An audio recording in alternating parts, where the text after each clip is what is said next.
हाँ जी बेटे, पिछले अध्याय ਦੇ ਵਿੱਚ ਆਪਾਂ ਵਪਾਰਕ ਗਤੀਵਿਧੀਆਂ ਦਾ ਵਰਗੀਕਰਨ ਕੀਤਾ ਸੀ। ਮੈਂ ਤੁਹਾਨੂੰ ਦੱਸਿਆ ਸੀਗਾ ਵੀ ਵਪਾਰਕ ਗਤੀਵਿਧੀਆਂ ਨੂੰ ਆਪਾਂ ਦੋ ਮੁੱਖ ਭਾਗਾਂ ਦੇ ਵਿੱਚ ਉਦਯੋਗ ਅਤੇ ਵਪਾਰ ਦੇ ਵਿੱਚ ਵੰਡ ਸਕਦੇ ਹਾਂ। ਉਹਦੇ ਬਾਰੇ ਆਪਾਂ ਪੜ੍ਹਿਆ। ਉਮੀਦ ਕਰਦਾ ਹਾਂ ਤੁਸੀਂ ਪੁਰਾਣੇ ਲੈਕਚਰ ਸੁਣ ਲਏ ਹੋਣਗੇ। ਹੁਣ ਜਿਹੜਾ ਅੱਜ ਆਪਾਂ ਸ਼ੁਰੂ ਕਰਨ ਜਾ ਰਹੇ ਹਾਂ ਟੌਪਿਕ, ਇਹ ਨਵਾਂ ਯੂਨਿਟ ਸ਼ੁਰੂ ਹੋ ਰਿਹਾ ਤੁਹਾਡਾ, ਵਪਾਰਕ ਸੰਗਠਨਾਂ ਦੇ ਰੂਪ। ਇਹ ਜਿਹੜੇ ਆਪਾਂ ਜਿੰਨੀ ਵੀ ਤਰ੍ਹਾਂ ਦੇ ਵਪਾਰ ਵੇਖਦੇ ਹਾਂ, ਇਹਨਾਂ ਨੂੰ ਮਾਲਕੀ ਦੇ ਆਧਾਰ ਤੇ ਆਪਾਂ ਕਿੰਨਾ ਸਰੂਪਾਂ ਦੇ ਵਿੱਚ ਵੰਡ ਸਕਦੇ ਹਾਂ, ਕਿਹੜੇ ਕਿਹੜੇ ਰੂਪ ਹੁੰਦੇ ਨੇ, ਸਾਰਿਆਂ ਦੇ ਬਾਰੇ ਆਪਾਂ ਇੱਕ ਇੱਕ ਕਰਕੇ ਪੜਾਂਗੇ। ਸਭ ਤੋਂ ਪਹਿਲੇ ਹੈ ਏਕਲ ਮਲਕੀਅਤ, ਜਿਹਨੂੰ ਆਪਾਂ ਸੋਲ ਪ੍ਰੋਪਰਾਈਟਰਸ਼ਿਪ ਕਹਿੰਦੇ ਹਾਂ। ਇਸ ਤੋਂ ਅੱਗੇ ਨੈਕਸਟ ਯੂਨਿਟ ਦੇ ਵਿੱਚ ਪੜਾਂਗੇ, ਚੈਪਟਰ ਦੇ ਵਿੱਚ ਪੜਾਂਗੇ ਸਾਂਝੇਦਾਰੀ ਫਰਮਾਂ, ਹਿੰਦੂ ਅਨਡਿਵਾਈਡਡ ਫੈਮਿਲੀ ਬਿਜ਼ਨਸ, ਸਹਿਕਾਰੀ ਸੰਮਤੀਆਂ ਜਾਂ ਜੁਆਇੰਟ ਸਟਾਕ ਕੰਪਨੀ। ਇਹਨਾਂ ਦੇ ਬਾਰੇ ਅਲੱਗ-ਅਲੱਗ ਛੋਟੇ ਛੋਟੇ ਟੌਪਿਕਸ ਆਉਣਗੇ। ਸਭ ਤੋਂ ਪਹਿਲੇ ਜਿਹੜਾ ਹੈ ਏਕਲ ਮਲਕੀਅਤ, ਜਿਵੇਂ ਕਿ ਨਾਂ ਤੋਂ ਹੀ ਸਪਸ਼ਟ ਹੁੰਦਾ ਹੈ, ਇਕੱਲੇ ਮਾਲਕ ਵਾਲਾ ਵਪਾਰ। ਉਹ ਵਪਾਰਕ ਸੰਗਠਨ ਦਾ ਸਰੂਪ ਜਿੰਦਾ ਸਿਰਫ ਇੱਕ ਮਾਲਕ ਹੁੰਦਾ ਹੈ। ਇੱਕ ਮਾਲਕੀ ਵਪਾਰ ਵੀ ਇਸ ਨੂੰ ਕਹਿੰਦੇ ਹਾਂ, ਸੋਲ ਟ੍ਰੇਡ ਬਿਜ਼ਨਸ ਵੀ ਕਹਿੰਦੇ ਹਾਂ, ਔਰ ਫਰਮ ਦਾ ਨਾਂ ਹੁੰਦਾ ਹੈ ਸੋਲ ਪ੍ਰੋਪਰਾਈਟਰਸ਼ਿਪ ਫਰਮ। ਵਪਾਰਕ ਸੰਗਠਨ ਦਾ ਇਹ ਜਿਹੜਾ ਸਰੂਪ ਹੈ, ਸਭ ਤੋਂ ਜ਼ਿਆਦਾ ਜਿੰਨੀਆਂ ਵੀ ਬੇਟੇ ਦੁਕਾਨਾਂ ਤੁਹਾਨੂੰ ਨਜ਼ਰ ਆਉਂਦੀਆਂ ਨੇ, ਆਮ ਤੌਰ ਤੇ ਛੋਟੇ ਸ਼ਹਿਰਾਂ ਦੇ ਵਿੱਚ ਜਿੰਨੀਆਂ ਵੀ ਦੁਕਾਨਾਂ ਤੁਹਾਨੂੰ ਨਜ਼ਰ ਆਉਂਦੀਆਂ ਨੇ, ਇਹ ਇਕੱਲੀ ਮਾਲਕੀ ਵਾਲੇ ਹੀ ਜ਼ਿਆਦਾ ਫਰਮਾਂ ਹੁੰਦੀਆਂ ਨੇ, ਕਿਉਂਕਿ ਇਹ ਜਿਹੜਾ ਸਰੂਪ ਹੈ ਦੁਨੀਆ ਦੇ ਵਿੱਚ ਸਭ ਤੋਂ ਜ਼ਿਆਦਾ ਇਸੇ ਮਲਕੀਅਤ ਵਾਲੀਆਂ ਦੁਕਾਨਾਂ। ਕਿਉਂਕਿ ਆਮ ਤੌਰ ਤੇ ਆਪਾਂ ਵੇਖਿਆ ਵੀ ਹਰੇਕ ਵਿਅਕਤੀ ਨੂੰ ਜਦੋਂ ਵੀ ਕੋਈ ਪੜ੍ਹਾਈ ਕਰਦਾ ਹੈ, ਪੜ੍ਹਾਈ ਕਰਨ ਤੋਂ ਬਾਅਦ ਕੋਈ ਨਾ ਕੋਈ, ਹਰੇਕ ਵਿਅਕਤੀ ਦੀ ਚਾਹ ਹੁੰਦੀ ਹੈ, ਬਹੁਤ ਸਾਰੇ ਵਿਅਕਤੀਆਂ ਦੀ ਚਾਹ ਹੁੰਦੀ ਹੈ ਵੀ ਨੌਕਰੀ ਮਿਲ ਜਾਵੇ, ਪਰ ਨੌਕਰੀ ਨਹੀਂ ਸਭ ਨੂੰ ਮਿਲਦੀ ਤੇ ਮਿਲ ਵੀ ਨਹੀਂ ਸਕਦੀ, ਕਿਉਂਕਿ ਜੇ ਸਭ ਹੀ ਨੌਕਰੀ ਲੱਗ ਜਾਣਗੇ ਫਿਰ ਵਪਾਰ ਕੌਣ ਕਰੇਗਾ। ਜੇ ਵਪਾਰ ਨਾ ਹੋਣਗੇ ਤਾਂ ਆਪਾਂ ਜਿਹੜੀਆਂ ਇੰਨੀਆਂ ਚੀਜ਼ਾਂ ਖਰੀਦਦੇ ਹਾਂ ਜਾਂ ਇੰਨੀਆਂ ਚੀਜ਼ਾਂ ਦਾ ਨਿਰਮਾਣ ਹੁੰਦਾ ਹੈ, ਉਹ ਕਿਵੇਂ ਹੋਏਗਾ। ਤਾਂ ਸਭ ਨੂੰ ਨੌਕਰੀ ਜਾਂ ਸਰਕਾਰੀ ਨੌਕਰੀ ਨਹੀਂ ਮਿਲ ਸਕਦੀ। ਇਸ ਕਰਕੇ ਵਪਾਰ ਜਿਹੜਾ ਹੈ ਉਹ ਇੱਕ ਬਹੁਤ ਸੰਸਾਰ ਦੇ ਹਰ ਦੇਸ਼ ਵਾਸਤੇ ਔਰ ਹਰ ਦੇਸ਼ ਦੇ ਵਿਕਾਸ ਵਾਸਤੇ ਵਪਾਰ ਬਹੁਤ ਜ਼ਰੂਰੀ ਹੈ, ਕਿਉਂਕਿ ਵਪਾਰ ਦੇ ਨਾਲ ਹੀ ਚੀਜ਼ਾਂ ਦਾ ਨਿਰਮਾਣ ਹੁੰਦਾ ਹੈ ਔਰ ਵਪਾਰ ਦੇ ਨਾਲ ਹੀ ਸਾਰੀਆਂ ਚੀਜ਼ਾਂ ਆਪਣੇ ਤੱਕ ਪਹੁੰਚਦੀਆਂ। ਆਪਾਂ ਜਿਹੜਾ ਅੱਜ ਟੌਪਿਕ ਕਰਨਾ ਹੈ, ਸੋਲ ਪ੍ਰੋਪਰਾਈਟਰਸ਼ਿਪ ਫਰਮ ਹੁੰਦੀ ਕੀ ਹੈ, ਇਹਦੇ ਬਾਰੇ ਡਿਸਕਸ ਕਰਾਂਗੇ। ਏਕਲ ਮਾਲਕੀ ਵਪਾਰ ਦੀ ਖਾਸੀਅਤ ਕੀ ਹੈ। ਏਕਲ ਮਾਲਕੀ ਵਪਾਰ ਉਸ ਨੂੰ ਕਹਿੰਦੇ ਹਨ ਜਿਸ ਵਿੱਚ ਉਹ ਇਕੱਲਾ ਹੀ ਪੂੰਜੀ ਦਾ ਨਿਵੇਸ਼ ਕਰਦਾ ਹੈ, ਪੈਸਾ ਲਗਾਉਂਦਾ ਹੈ। ਵਪਾਰ ਦਾ ਸੰਚਾਲਨ ਵੀ ਉਹ ਵਿਅਕਤੀ ਖੁਦ ਹੀ ਕਰਦਾ ਹੈ, ਸਾਰਾ ਕੰਟਰੋਲ ਵੀ ਉਹਦੇ ਹੱਥ 'ਚ ਹੁੰਦਾ ਹੈ, ਔਰ ਸਾਰੇ ਜਿਹੜੇ ਜੋਖਮ ਨੇ ਉਹ ਵੀ ਉਹੀ ਉਠਾਉਂਦਾ ਹੈ। ਜੇ ਫਾਇਦਾ ਹੋਏ ਇਕੱਲਾ ਲਾਭ ਪ੍ਰਾਪਤ ਕਰਤਾ ਵੀ ਹੈ, ਜੇ ਹਾਨੀ ਹੋਵੇ ਤਾਂ ਉਹ ਵੀ ਇਕੱਲੇ ਉਹਨੂੰ ਹੀ ਹੁੰਦੀ ਹੈ। ਇਸੇ ਤਰ੍ਹਾਂ ਇਸ ਨੂੰ ਏਕਲ ਮਲਕੀਅਤ ਜਾਂ ਏਕਲ ਮਾਲਕੀ ਵਪਾਰ ਕਿਹਾ ਜਾਂਦਾ ਹੈ। ਹਾਂ, ਉਸ ਦਾ ਕੋਈ ਲਾਭ ਵੰਡਾਉਣ ਵਾਲਾ ਜਾਂ ਉਸ ਦੀ ਹਾਨੀ ਵੰਡਾਉਣ ਵਾਲਾ ਹੋਰ ਕੋਈ ਵਿਅਕਤੀ ਨਹੀਂ ਹੁੰਦਾ। ਉਹ ਆਪਣੀ ਹੈਲਪ ਲਈ ਨੌਕਰ ਵਗੈਰਾ ਰੱਖ ਸਕਦਾ ਹੈ, ਪਰ ਉਹ ਇਕੱਲਾ ਹੀ ਉਸ ਦੇ ਵਿੱਚ ਸਭ ਕੰਮਾਂ ਲਈ ਜ਼ਿੰਮੇਵਾਰ ਹੁੰਦਾ ਹੈ। ਸਾਰੇ ਕੰਮ ਉਹ ਆਪ ਕਰਦਾ ਹੈ, ਸਾਰੇ ਪ੍ਰਬੰਧ ਉਹ ਆਪ ਕਰਦਾ ਹੈ, ਸਾਰਾ ਨਿਯੰਤਰਣ ਉਹਦੇ ਹੱਥ 'ਚ ਹੁੰਦਾ ਹੈ, ਔਰ ਸਾਰਾ ਫਾਇਦਾ ਵੀ ਉਹਨੂੰ ਹੁੰਦਾ ਹੈ। ਜੇ ਨੁਕਸਾਨ ਹੋਵੇ ਤਾਂ ਸਾਰਾ ਨੁਕਸਾਨ ਵੀ ਉਸੇ ਵਿਅਕਤੀ ਨੂੰ ਹੁੰਦਾ ਹੈ। ਆਮ ਤੌਰ ਤੇ ਬੇਟੇ ਆਪਾਂ ਮੰਨ ਲਓ ਤੁਹਾਨੂੰ ਕੱਪੜਿਆਂ ਦੀ ਲੋੜ ਪੈਂਦੀ ਹੈ, ਤੁਸੀਂ ਸ਼ਹਿਰ ਦੇ ਵਿੱਚ ਜਾਂਦੇ ਹੋ ਜਾਂ ਆਪਣੇ ਪਿੰਡ ਵਿੱਚ ਹੀ ਤੁਸੀਂ ਕਿਸੇ ਦੁਕਾਨ ਤੇ ਜਾਂਦੇ ਹੋ, ਤਾਂ ਛੋਟੀਆਂ ਦੁਕਾਨਾਂ ਆਪਾਂ ਆਮ ਤੌਰ ਤੇ ਵੇਖਦੇ ਹਾਂ, ਇਹਨਾਂ ਦਾ ਇੱਕ ਹੀ ਮਾਲਕ ਹੁੰਦਾ ਹੈ ਜਿਹਨੇ ਕਿ ਸਾਰੇ ਦੁਕਾਨ ਦੇ ਪ੍ਰਬੰਧ ਕਰਦੇ ਹੁੰਦੇ ਹਨ। ਤਾਂ ਇਸ ਤਰ੍ਹਾਂ ਦੇ ਵਪਾਰ ਹੀ ਤੁਹਾਨੂੰ ਆਮ ਤੌਰ ਤੇ ਮਿਲਦੇ ਹਨ। ਜਿਹੜੇ ਵੱਡੇ ਵਪਾਰ ਨੇ ਉਹ ਉਸ ਤੋਂ ਬਾਅਦ ਅੱਗੇ ਪਾਰਟਨਰਸ਼ਿਪ ਫਰਮਾਂ ਹੁੰਦੀਆਂ ਜਾਂ ਉਸ ਤੋਂ ਬਾਅਦ ਜੁਆਇੰਟ ਸਟਾਕ ਕੰਪਨੀਆਂ ਹੁੰਦੀਆਂ ਜਾਂ ਕਈ ਲੋਕ ਜਿਵੇਂ ਪਿੰਡਾਂ ਦੇ ਵਿੱਚ ਸਹਿਕਾਰੀ ਸੰਗਠਨ ਬਣੇ ਹੁੰਦੇ ਨੇ, ਸ਼ਹਿਰਾਂ ਦੇ ਵਿੱਚ ਵੀ ਸਹਿਕਾਰੀ ਸੰਗਠਨ ਬਣੇ ਹੁੰਦੇ ਨੇ। ਤਾਂ ਇਸ ਤਰ੍ਹਾਂ ਦੇ ਵਪਾਰ ਵੀ ਹੁੰਦੇ ਨੇ ਕਈ, ਜਿਨ੍ਹਾਂ ਦੇ ਵਿੱਚ ਸਰਕਾਰ ਵੀ ਮਦਦ ਕਰਦੀ ਹੈ। ਉਹਨਾਂ ਦੇ ਬਾਰੇ ਆਪਾਂ ਅਲੱਗ ਤੋਂ ਪੜ੍ਹਾਂਗੇ, ਨੈਕਸਟ ਚੈਪਟਰਸ ਦੇ ਵਿੱਚ ਪੜ੍ਹਾਂਗੇ। ਤਾਂ ਸਭ ਤੋਂ ਪਹਿਲਾਂ ਇਹਦੀ ਡੈਫੀਨੇਸ਼ਨ ਜੇ ਆਪਾਂ ਦਈਏ ਤਾਂ ਜੇਮਜ਼ ਸਟੀਫੈਸ਼ਨ ਨੇ ਇਹਦੀ ਡੈਫੀਨੇਸ਼ਨ ਦਿੱਤੀ। एकल ਵਪਾਰੀ ਇੱਕ ਅਜਿਹਾ ਵਿਅਕਤੀ ਹੁੰਦਾ ਹੈ ਜਿਹੜਾ ਕਿ ਸਿਰਫ ਆਪਣੇ ਦੁਆਰਾ ਅਤੇ ਆਪਣੇ ਲਈ ਵਪਾਰ ਦਾ ਸੰਚਾਲਨ ਕਰਦਾ ਹੈ। ਆਪਣੇ ਲਈ ਯਾਨੀ ਆਪਣੇ ਪਰਿਵਾਰ ਦੀ ਰੋਜ਼ੀ ਰੋਟੀ ਕਮਾਉਣ ਲਈ ਜਿਹੜਾ ਦੁਕਾਨਦਾਰ ਹੈ ਜਾਂ ਕੋਈ ਵੀ ਵਪਾਰੀ ਹੈ ਉਹ ਵਪਾਰ ਕਰਦਾ ਹੈ, ਆਪ ਹੀ ਮੈਨੇਜ ਕਰਦਾ ਹੈ ਔਰ ਆਪ ਹੀ ਸਾਰੇ ਕੰਮਾਂ ਦਾ ਸੰਚਾਲਨ ਕਰਦਾ ਹੈ। ਇੱਕ ਹੋਰ ਡੈਫੀਨੇਸ਼ਨ ਲੈ ਲੈਂਦੇ ਆ HL ਹੈਨੀ ਦੀ, ਜਿਹਦੇ ਵਿੱਚ ਉਹ ਕਹਿੰਦਾ ਹੈ ਇੱਕ ਨਿੱਜੀ ਉਦਮਸ਼ੀਲਤਾ ਜਾਂ ਵਪਾਰਕ ਸੰਗਠਨ ਦਾ ਇਹ ਉਹ ਸਰੂਪ ਹੈ एकल ਮਲਕੀਅਤ ਜਿਸ ਦਾ ਪ੍ਰਮੁੱਖ ਇੱਕ ਅਜਿਹਾ ਵਿਅਕਤੀ ਹੁੰਦਾ ਹੈ ਜਿਹੜਾ ਕਿ ਜ਼ਿੰਮੇਵਾਰ ਹੁੰਦਾ ਹੈ, ਜਿਹੜਾ ਇਸ ਦੀਆਂ ਗਤੀਵਿਧੀਆਂ ਦਾ ਸੰਚਾਲਨ ਕਰਦਾ ਹੈ ਅਤੇ ਜੇ ਇਹ ਅਸਫਲ ਹੁੰਦਾ ਹੈ ਤਾਂ ਉਸ ਦਾ ਸਾਰਾ ਜੋਖਮ ਵੀ ਉਹੀ ਸਹਿਣ ਕਰਦਾ ਹੈ।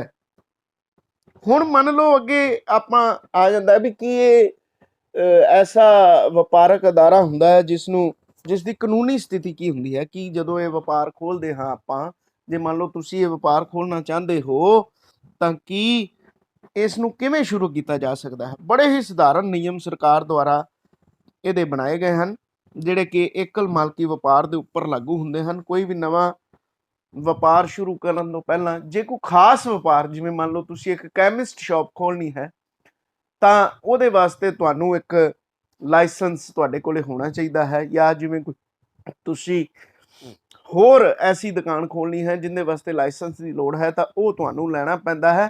ਅਦਰਵਾਈਜ਼ ਆਮ ਦੁਕਾਨ ਖੋਲ੍ਹਣ ਵਾਸਤੇ ਤੁਹਾਨੂੰ ਕਿਸੇ ਵੀ ਤਰ੍ਹਾਂ ਦੀ ਖਾਸ ਲਾਇਸੈਂਸ ਜਾਂ ਖਾਸ ਪ੍ਰਕਿਰਿਆ ਦੀ ਲੋੜ ਨਹੀਂ ਪੈਂਦੀ।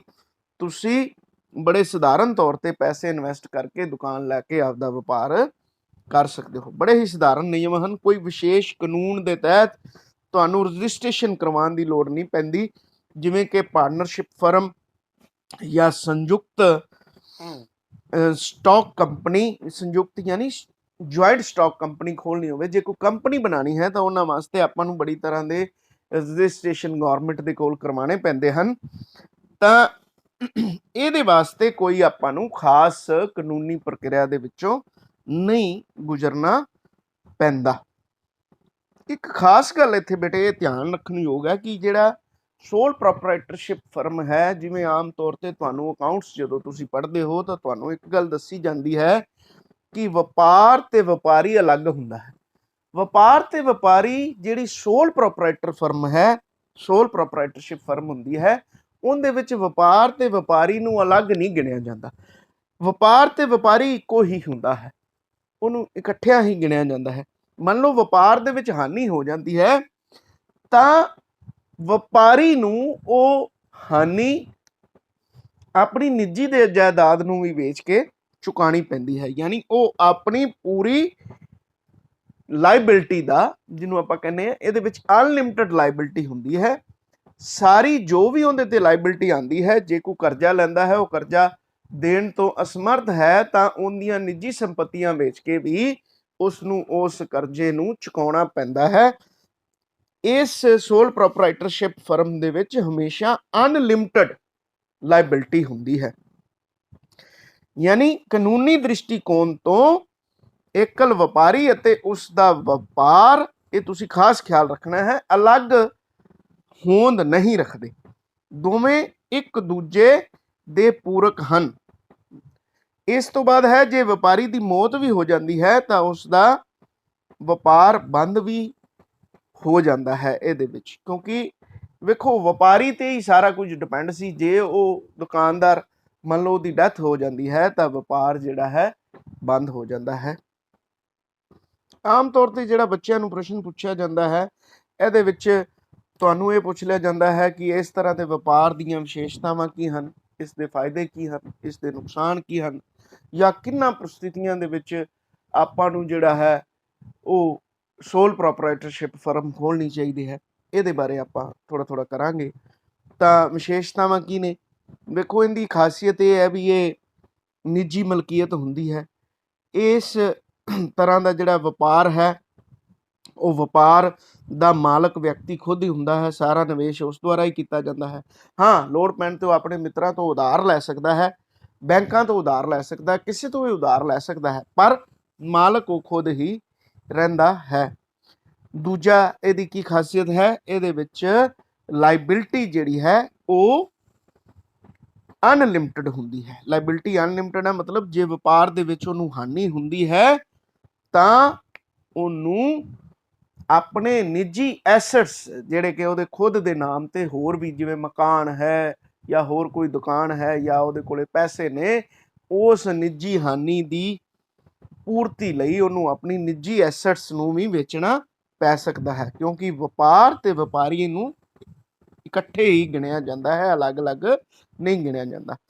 ਇਹ ਵਪਾਰ ਜਿਹੜੇ ਹੁੰਦੇ ਨੇ ਆਮ ਤੌਰ ਤੇ ਸਰਕਾਰੀ ਰੋਕਾਂ ਤੋਂ ਮੁਕਤ ਹੁੰਦੇ ਹਨ, ਕਿਉਂਕਿ ਕੋਈ ਖਾਸ ਕਾਨੂੰਨ ਇਹਦੇ ਦੇ ਉੱਪਰ ਲਾਗੂ ਨਹੀਂ ਹੁੰਦੇ। ਇਸ ਨੂੰ ਸ਼ੁਰੂ ਕਰਨਾ ਬੜਾ ਹੀ ਆਸਾਨ ਹੁੰਦਾ ਹੈ।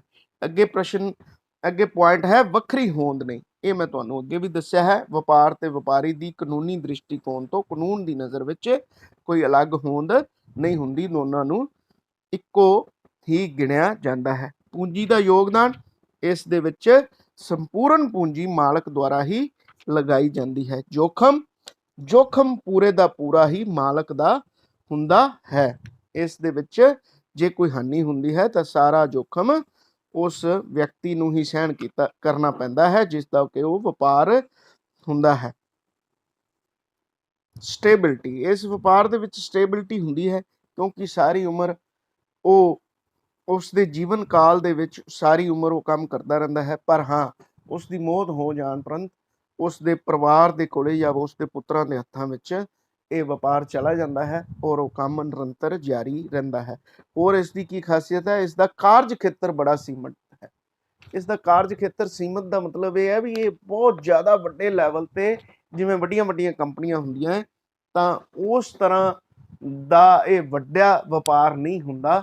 ਆਮ ਤੌਰ ਤੇ ਛੋਟੀਆਂ ਦੁਕਾਨਾਂ ਵਾਲੇ ਜਾਂ ਸ਼ਹਿਰਾਂ ਦੇ ਵਿੱਚ ਜਿਹੜੀਆਂ ਆਮ ਤੌਰ ਤੇ ਰਿਟੇਲ ਦੀਆਂ ਸ਼ਾਪਸ ਨੇ, ਉਹ ਸਾਰੀਆਂ ਹੀ ਸੋਲ ਪ੍ਰੋਪਰਾਈਟਰਸ਼ਿਪ ਫਰਮਸ ਹੁੰਦੀਆਂ ਹਨ, ਕਿਉਂਕਿ ਇਹਦੇ ਵਿੱਚ ਇੱਕ ਹੋਰ ਖਾਸੀਅਤ ਹੁੰਦੀ ਹੈ ਕਿ ਸਾਰਾ ਪ੍ਰਬੰਧ, ਸਾਰਾ ਕੰਟਰੋਲ, ਸਾਰੀਆਂ ਜ਼ਿੰਮੇਵਾਰੀਆਂ ਇੱਕ ਵਿਅਕਤੀ ਯਾਨੀ ਮਾਲਕ ਦੇ ਹੱਥਾਂ ਦੇ ਵਿੱਚ ਹੀ ਹੁੰਦੀਆਂ ਹਨ। ਉਹ ਸਾਰੀਆਂ ਯੋਜਨਾਵਾਂ ਵੀ ਖੁਦ ਬਣਾਉਂਦਾ ਹੈ, ਉਸ ਨੂੰ ਅਮਲ ਵਿੱਚ ਵੀ ਖੁਦ ਲਿਆਂਦਾ ਹੈ, ਕਿਉਂਕਿ ਸਾਰੇ ਫਾਇਦਿਆਂ ਅਤੇ ਸਾਰੇ ਨੁਕਸਾਨ ਜੇ ਹੋਣ ਤਾਂ ਉਹਦੀ ਜ਼ਿੰਮੇਵਾਰੀ ਉਸ ਦੀ ਹੀ ਹੁੰਦੀ ਹੈ।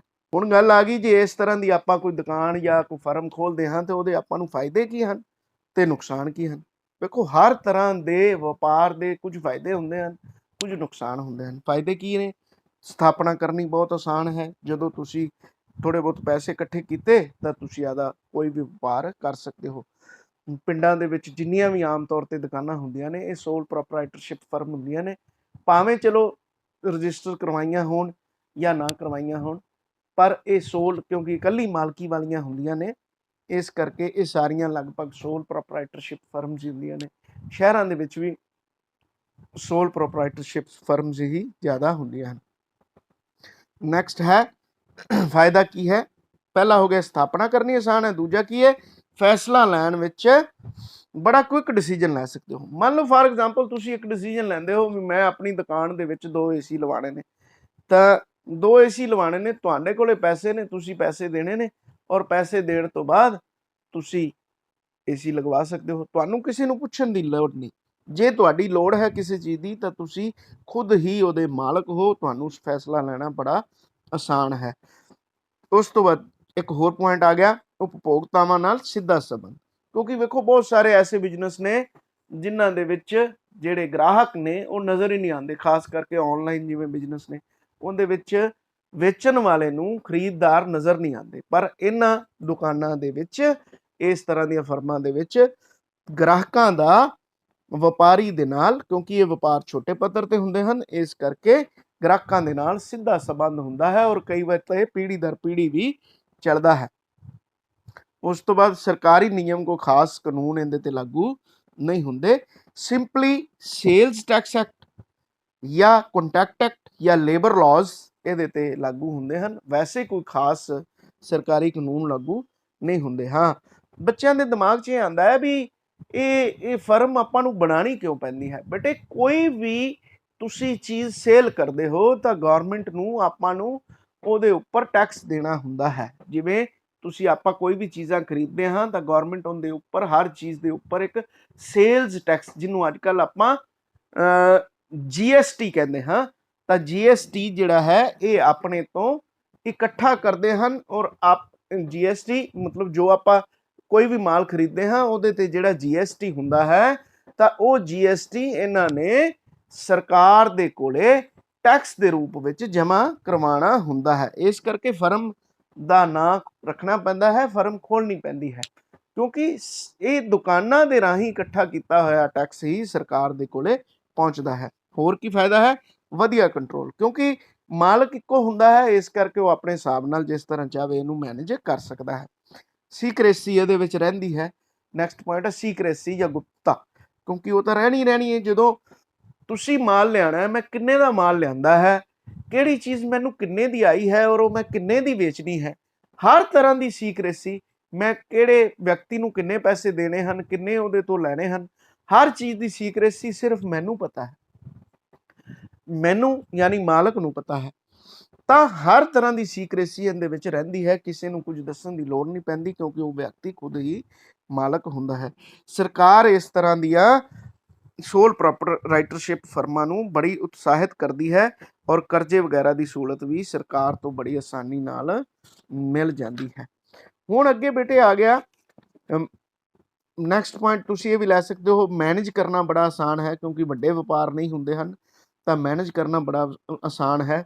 ਬਹੁਤ ਸਵੈ ਰੁਜ਼ਗਾਰ ਦਾ ਇੱਕ ਸਾਧਨ ਹੈ ਬਹੁਤ ਸਾਰੇ ਲੋਕਾਂ ਨੂੰ, ਕਿਉਂਕਿ ਸਭ ਨੂੰ ਨੌਕਰੀ ਨਹੀਂ ਮਿਲ ਸਕਦੀ, ਨਾ ਹੀ ਸਰਕਾਰਾਂ ਦੁਆਰਾ ਦਿੱਤੀ ਜਾ ਸਕਦੀ ਹੈ, ਤਾਂ ਉਹ ਵਿਅਕਤੀ ਜਿਹੜੇ ਕਿ ਥੋੜਾ ਬਹੁਤ ਪੈਸਾ ਰੱਖਦੇ ਹਨ, ਸਰਕਾਰ ਤੋਂ ਕਰਜ਼ਾ ਲੈ ਸਕਦੇ ਹਨ, ਜਾਂ ਇਸ ਤਰ੍ਹਾਂ ਦੀ ਕੋਈ ਉਹਨਾਂ ਕੋਲੇ ਹੁਨਰ ਹੈ ਤਾਂ ਸਰਕਾਰ ਤੋਂ ਕਰਜ਼ਾ ਲੈ ਕੇ ਉਹ ਇਸ ਤਰ੍ਹਾਂ ਦੀਆਂ ਸੋਲ ਪ੍ਰੋਪਰਾਈਟਰਸ਼ਿਪ ਫਰਮਸ ਵੀ ਖੋਲ ਸਕਦੇ ਹਨ। ਯਾਨੀ ਸਵੈ ਰੁਜ਼ਗਾਰ ਦਾ ਵੀ ਇੱਕ ਸਾਧਨ ਹੈ ਔਰ ਸਮਾਜਿਕ ਦ੍ਰਿਸ਼ਟੀ ਤੋਂ ਵੀ ਬੜਾ ਜ਼ਰੂਰੀ ਹੈ, ਕਿਉਂਕਿ ਹਰ ਵਿਅਕਤੀ ਵੱਡੀਆਂ ਦੁਕਾਨਾਂ ਤੋਂ ਵੱਡੇ ਕਿਉਂਕਿ ਸਮਾਜ ਦੇ ਵਿੱਚ ਅਮੀਰ ਗਰੀਬ ਹਰ ਤਰ੍ਹਾਂ ਦੇ ਲੋਕ ਰਹਿੰਦੇ ਹਨ, ਤਾਂ ਸਮਾਜਿਕ ਦ੍ਰਿਸ਼ਟੀ ਤੋਂ ਇਹ ਛੋਟੇ ਦੁਕਾਨਦਾਰ ਜਾਂ ਛੋਟੀਆਂ ਫਰਮਾਂ ਬੜੀਆਂ ਹੀ ਉਪਯੁਕਤ ਹਨ। ਇਸ ਤੋਂ ਬਾਅਦ ਇਹ ਇਸ ਤਰ੍ਹਾਂ ਦੀਆਂ ਫਰਮਾਂ ਸਭ ਤੋਂ ਜ਼ਿਆਦਾ ਸੰਸਾਰ ਦੇ ਵਿੱਚ ਇਸ ਤਰ੍ਹਾਂ ਦੀਆਂ ਹੀ ਫਰਮਾਂ ਹਨ, ਸੋਲ ਪ੍ਰੋਪਰਾਈਟਰਸ਼ਿਪ ਫਰਮਾਂ, ਕਿਉਂਕਿ ਸਭ ਤੋਂ ਜ਼ਿਆਦਾ ਦੁਕਾਨਦਾਰ ਛੋਟੇ ਦੁਕਾਨਦਾਰ ਹਨ, ਛੋਟੇ ਵਪਾਰੀ ਹੀ ਹਨ, ਤਾਂ ਇਸ ਤਰ੍ਹਾਂ ਦੀਆਂ ਫਰਮਾਂ ਸਮਾਜ ਦੇ ਵਾਸਤੇ ਬਹੁਤ ਜ਼ਿਆਦੀਆਂ ਜ਼ਰੂਰੀ ਹਨ। ਹੁਣ ਇਹਦੇ ਵਿੱਚ ਨੁਕਸਾਨ ਕੀ ਹਨ, ਇਹਦੇ ਬਾਰੇ ਆਪਾਂ ਪੜ੍ਹਨਾ ਹੈ। ਨੁਕਸਾਨ ਕੀ ਹੈ? ਸਭ ਤੋਂ ਪਹਿਲਾ ਨੁਕਸਾਨ ਤਾਂ ਇਹੀ ਹੈ ਅਨਲਿਮਟਿਡ ਲਾਇਬਿਲਿਟੀ, ਕਿਉਂਕਿ ਜਦੋਂ ਘਾਟਾ ਪੈ ਜਾਂਦਾ ਹੈ ਤਾਂ ਸਾਰੇ ਘਾਟੇ ਦਾ ਜ਼ਿੰਮੇਵਾਰ ਉਹ ਖੁਦ ਵਿਅਕਤੀ ਹੀ ਹੁੰਦਾ ਹੈ। ਈਵਨ ਆਪਾਂ ਨੇ ਨਿੱਜੀ ਸੰਪत्ति ਨੂੰ ਵੇਚ ਕੇ ਵੀ ਉਹਨੂੰ ਆਪਣਾ ਘਾਟਾ ਚੁਕਾਉਣਾ ਪੈਂਦਾ ਹੈ। ਇਹ ਨੁਕਸਾਨ ਹੈ ਬੜਾ ਵੱਡਾ। ਵੇਖੋ, ਤੁਸੀਂ ਵੇਖਦੇ ਹੋ, ਜੇ ਮੰਨ ਲਓ ਪਾਰਟਨਰਸ਼ਿਪ ਫਰਮ ਹੋਵੇ, ਦੋ ਜਾਂ ਤਿੰਨ ਜਾਂ ਚਾਰ ਪਾਰਟਨਰ ਹੋਣ, ਤਾਂ ਜਿਹੜੀ ਉਹਦੀ ਜ਼ਿੰਮੇਵਾਰੀ ਹੈ ਉਹ ਘਟ ਜਾਂਦੀ ਹੈ, ਕਿਉਂਕਿ ਇਹਦੇ ਵਿੱਚ ਉਹ ਇਕੱਲਾ ਮਾਲਕ ਹੁੰਦਾ ਹੈ, ਇਸ ਕਰਕੇ ਉਹਦੀ ਸਾਰੀ ਜ਼ਿੰਮੇਵਾਰੀ ਉਸ ਇਕੱਲੇ ਵਿਅਕਤੀ ਦੀ ਹੁੰਦੀ ਹੈ। ਉਹਦੇ ਵਿੱਚ ਪਾਰਟਨਰਸ਼ਿਪ ਫਰਮ ਦੇ ਵਿੱਚ ਅੱਗੇ ਕਿਵੇਂ ਜ਼ਿੰਮੇਵਾਰੀ ਵੰਡੀ ਜਾਂਦੀ ਹੈ ਉਹਦੇ ਬਾਰੇ ਆਪਾਂ ਨੈਕਸਟ ਚੈਪਟਰ 'ਚ ਪੜਾਂਗੇ, ਪਰ ਇਹਦੇ ਬਾਰੇ ਪੜ੍ਹਦਿਆਂ ਤੁਹਾਨੂੰ ਇਹ ਦਿਮਾਗ 'ਚ ਹੋਣਾ ਚਾਹੀਦਾ ਹੈ ਕਿ एकल ਮਲਕੀਅਤ ਦੇ ਵਿੱਚ ਜਿਹੜੀ ਹੈ ਹਮੇਸ਼ਾ ਲਾਇਬਿਲਿਟੀ ਅਨਲਿਮਟਿਡ ਹੁੰਦੀ ਹੈ, ਯਾਨੀ ਦੇਣਦਾਰੀ ਅਸੀਮਤ ਹੁੰਦੀ ਹੈ। ਹੁਣ ਅੱਗੇ ਨੈਕਸਟ ਪੁਆਇੰਟ ਹੈ ਹਾਨੀ ਦਾ, ਸੀਮਿਤ ਪ੍ਰਬੰਧਨ ਯੋਗਤਾ, ਯਾਨੀ ਲਿਮਟਿਡ ਮੈਨੇਜੀਰੀਅਲ ਐਬਿਲਿਟੀ। ਵੇਖੋ, ਜੇ ਇਕੱਲਾ ਵਪਾਰੀ ਹਰ ਚੀਜ਼ ਨੂੰ ਮੈਨੇਜ ਕਰ ਰਿਹਾ ਹੈ ਤਾਂ ਹਰ ਵਿਅਕਤੀ ਇੰਨਾ ਸਿਆਣਾ ਵੀ ਨਹੀਂ ਹੁੰਦਾ, ਹਰ ਵਪਾਰੀ ਇੰਨਾ ਸਿਆਣਾ ਵੀ ਨਹੀਂ ਹੁੰਦਾ। ਜੇ ਕਈ ਵਾਰੀ ਉਹਦੇ ਕੋਲੇ ਹਰ ਚੀਜ਼ ਦਾ ਉਨਾ ਜ਼ਿਆਦਾ ਤਜਰਬਾ ਵੀ ਨਹੀਂ ਹੁੰਦਾ, ਕਿਉਂਕਿ ਅੱਜ ਕੱਲ੍ਹ ਜਿਵੇਂ ਨਵੀਂ ਟੈਕਨੋਲੋਜੀ ਆ ਰਹੀ ਹੈ ਤਾਂ ਹਰ ਤਰ੍ਹਾਂ ਦਾ ਗਿਆਨ ਹਰ ਵਿਅਕਤੀ ਨੂੰ ਨਹੀਂ ਹੁੰਦਾ, ਤਾਂ ਕਈ ਵਾਰੀ ਉਹਨੂੰ ਕਈ ਤਰ੍ਹਾਂ ਦੀਆਂ ਪਰੇਸ਼ਾਨੀਆਂ ਦਾ ਵੀ ਸਾਹਮਣਾ ਕਰਨਾ ਪੈਂਦਾ ਹੈ।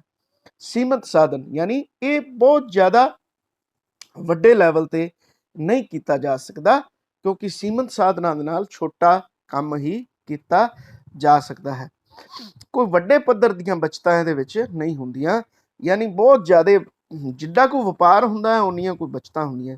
ਜਿਵੇਂ ਲੱਖਾਂ ਕਰੋੜਾਂ ਅਰਬਾਂ ਰੁਪਈਏ ਇਹਦੇ ਵਿੱਚੋਂ ਕਮਾਣੇ ਔਖੇ ਹੁੰਦੇ ਨੇ। ਹਾਂ, ਬੜੇ ਵਧੀਆ ਗੁਜ਼ਾਰੇ ਲਾਇਕ ਸਾਧਨ ਹੋਣ ਦੇ ਕਾਰਨ ਛੋਟੇ ਪੱਧਰ ਦੀਆਂ ਬਚਤਾਂ ਜਾਂ ਇੱਕ ਪਰਿਵਾਰ ਦੇ ਜਾਂ ਦੋ ਪਰਿਵਾਰਾਂ ਦੇ ਨਿਰਵਾਹ ਲਈ ਇਹ ਬੜਾ ਵਧੀਆ, ਸਸਤਾ, ਸੁੰਦਰ ਤੇ ਟਿਕਾਊ ਸਾਧਨ ਹੈ। ਹਾਂ, ਬਹੁਤ ਵੱਡੇ ਪੱਧਰ ਦੀਆਂ ਬਚਤਾਂ ਇਹਦੇ ਵਿੱਚ ਨਹੀਂ ਹੁੰਦੀਆਂ। ਜ਼ਿਆਦਾ ਜੋਖਮ ਦੀ ਸੰਭਾਵਨਾ, ਜਿਵੇਂ ਹੁਣ ਵੇਖੋ ਲਾਕਡਾਊਨ ਹੋ ਗਿਆ ਤਾਂ ਲਾਕਡਾਊਨ ਦੇ ਵਿੱਚ ਦੁਕਾਨਾਂ ਜਿਹੜੀਆਂ ਨੇ ਪੱਕੀਆਂ 4-4 ਮਹੀਨੇ 3-3 ਮਹੀਨੇ ਬੰਦ ਰਹੀਆਂ। ਵੇਖੋ ਅਨਲਿਮਟਿਡ ਹਾਨੀ ਹੋਈ, ਤਾਂ ਉਹ ਸਾਰੀ ਹਾਨੀ ਉਹਨਾਂ ਮਾਲਕਾਂ ਨੂੰ ਹੀ ਸਹਿਣੀ ਪਈ। ਤਾਂ ਇਸ ਤਰ੍ਹਾਂ ਕਈ ਵਾਰੀ ਜੋਖਮ ਦੀ ਸੰਭਾਵਨਾ ਬਹੁਤ ਜ਼ਿਆਦਾ ਹੁੰਦੀ ਹੈ। ਵੱਡੇ ਪੱਧਰ ਤੇ ਵਪਾਰ ਲਈ ਉਪਯੁਕਤ ਨਹੀਂ ਹੈ, ਬਹੁਤ ਜ਼ਿਆਦਾ ਵੱਡੇ ਪੱਧਰ ਤੇ, ਕਿਉਂਕਿ ਇਕੱਲੇ ਵਿਅਕਤੀ ਕੋਲ ਇੰਨਾ ਜ਼ਿਆਦਾ ਨੌਲੇਜ ਵੀ ਨਹੀਂ ਹੁੰਦੀ ਔਰ ਹਰ ਤਰ੍ਹਾਂ ਦੇ ਕੰਮਾਂ ਨੂੰ ਉਹ ਮੈਨੇਜ ਵੀ ਨਹੀਂ ਕਰ ਸਕਦਾ। ਇਸ ਕਰਕੇ ਬਹੁਤ ਵੱਡੇ ਪੱਧਰ ਤੇ ਇਸ ਨੂੰ ਨਹੀਂ ਕੀਤਾ ਜਾ ਸਕਦਾ। ਇਸ ਤਰ੍ਹਾਂ ਦੀਆਂ ਬੇਟੇ ਕੁਝ ਹਾਨੀਆਂ ਵੀ ਹਨ। ਤਾਂ ਇਹ ਜਿਹੜਾ ਚੈਪਟਰ ਸੀ ਤੁਹਾਡਾ, ਇਸੇ ਤਰ੍ਹਾਂ ਦੀ ਇਹਦੇ ਵਿੱਚ ਪ੍ਰਸ਼ਨ ਆ ਸਕਦੇ ਹਨ ਕਿ ਤੁਸੀਂ ਪਹਿਲਾਂ ਕਈ ਵਾਰੀ ਇਹ ਪੁੱਛ ਲਿਆ ਜਾਂਦਾ ਹੈ ਕਿ एकल ਵਪਾਰੀ ਜਿਹੜੀ ਜਾਂ एकल ਸੋਲ ਟ੍ਰੇਡ ਬਿਜ਼ਨਸ ਜਿਹੜਾ ਹੁੰਦਾ ਹੈ ਉਹਨੂੰ ਪਾਰਟਨਰਸ਼ਿਪ ਬਿਜ਼ਨਸ ਦੇ ਵਿੱਚ ਕੱਲ ਨੂੰ ਤਬਦੀਲ ਕੀਤਾ ਜਾ ਸਕਦਾ ਹੈ। ਤਾਂ ਹਾਂ, ਉਹਨੂੰ ਕੀਤਾ ਜਾ ਸਕਦਾ ਹੈ। ਜੇ ਤੁਸੀਂ ਇਕੱਲੇ ਹੋ ਤਾਂ ਜੇ ਮੰਨ ਲਓ ਤੁਸੀਂ ਆਪਣੇ ਬਿਜ਼ਨਸ ਦਾ ਵਿਸਥਾਰ ਕਰਨਾ ਚਾਹੁੰਦੇ ਹੋ, ਤੁਸੀਂ ਇੱਕ ਪਾਰਟਨਰ ਲਾਣਾ ਚਾਹੁੰਦੇ ਹੋ, ਦੋ ਪਾਰਟਨਰ ਲਾਣਾ ਚਾਹੁੰਦੇ ਹੋ, ਵੱਡੇ ਪੱਧਰ ਤੇ ਉਸ ਬਿਜ਼ਨਸ ਨੂੰ ਕਰਨਾ ਚਾਹੁੰਦੇ ਹੋ, ਤਾਂ ਤੁਸੀਂ ਇਸ ਨੂੰ ਵੱਡੇ ਪੱਧਰ ਤੇ ਵੀ ਕਰ ਸਕਦੇ ਹੋ। ਫਿਰ ਤੁਹਾਨੂੰ ਇੱਕ ਪਾਰਟਨਰਸ਼ਿਪ ਡੀਡ ਲਿਖਣੀ ਪੈਂਦੀ ਹੈ, ਉਹਦੇ ਮੁਤਾਬਕ ਆਪਣੇ ਹਿੱਸੇ ਲਿਖਣੇ ਪੈਂਦੇ ਹਨ, ਫਰਮ ਨੂੰ ਰਜਿਸਟਰ ਕਰਾ ਕੇ ਤੁਸੀਂ ਕਰ ਸਕਦੇ ਹੋ, ਪਾਰਟਨਰਸ਼ਿਪ ਫਰਮ ਬਣਾ ਸਕਦੇ ਹੋ।